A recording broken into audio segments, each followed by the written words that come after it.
There was no worse feeling than not being picked or being left out of something. I mean, you never wanted, I mean, it was like every day for us was draft day. And you wanted to be the number one draft pick every single day.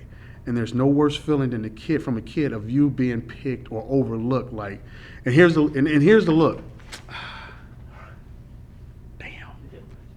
Come on, man, let's go. That's the worst feeling in the world. You want to be that guy. Flip the coin. Who got the first pick? I want Wheatley. That's one of the greatest feelings in the world. And the only way you get that feeling is you have to win the trust of your peers, bar none. And that's it.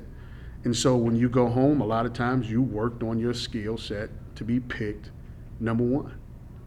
Or in football, if you're too good, you get to be automatic quarterback. That's one of the two. You want to be number one pick or you want to be automatic quarterback. Either one. And not even to get off on a tangent, but you see parks empty nowadays. Yeah. Kids just aren't playing.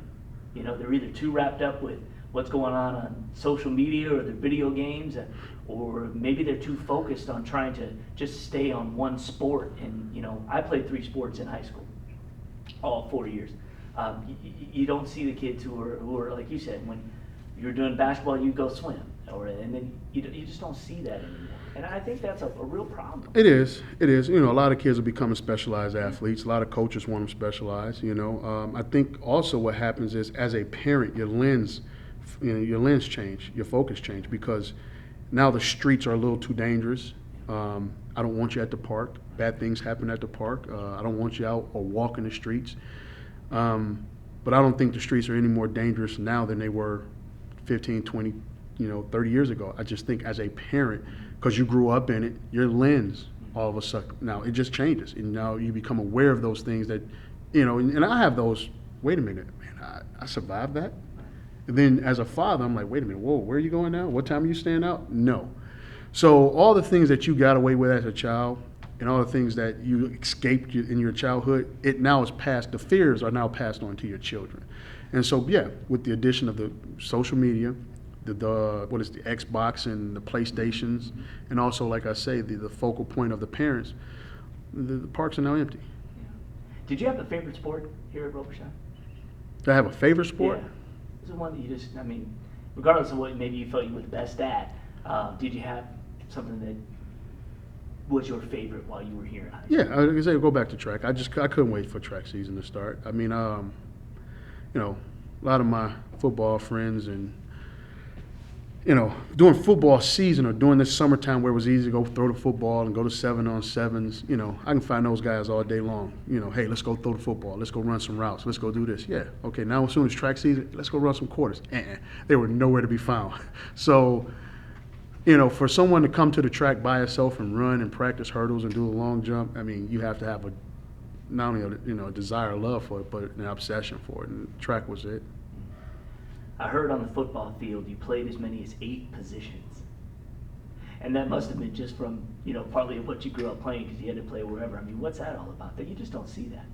Well, our football team wasn't, plentiful in numbers. I think my senior year, we may have had upwards of maybe 25 guys on the team. And out of the 25 who played in total rotation, maybe 18 of us played total rotation. So therefore, just had to go both ways. A punt, kicked off, kicked extra points every once in a while. So, and it's the old adage that goes, that Yak will always say, the more you can do.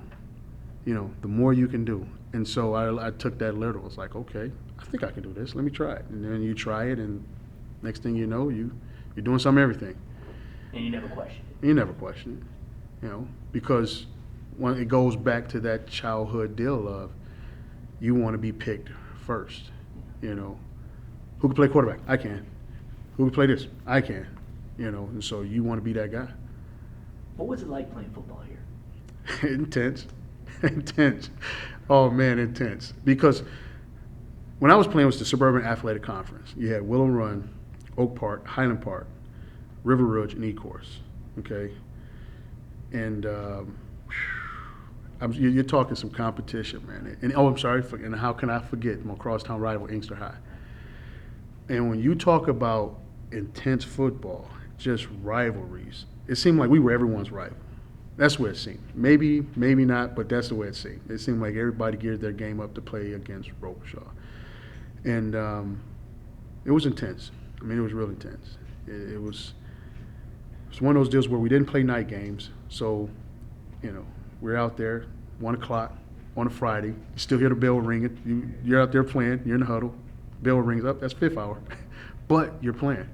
The stand's not really full. A couple of parents, some people out there, but you're playing. And just remember the days where they didn't have the paint. It was the chalk lines, and it's hot. Mouth dry. But it was fun. The competition was incredible.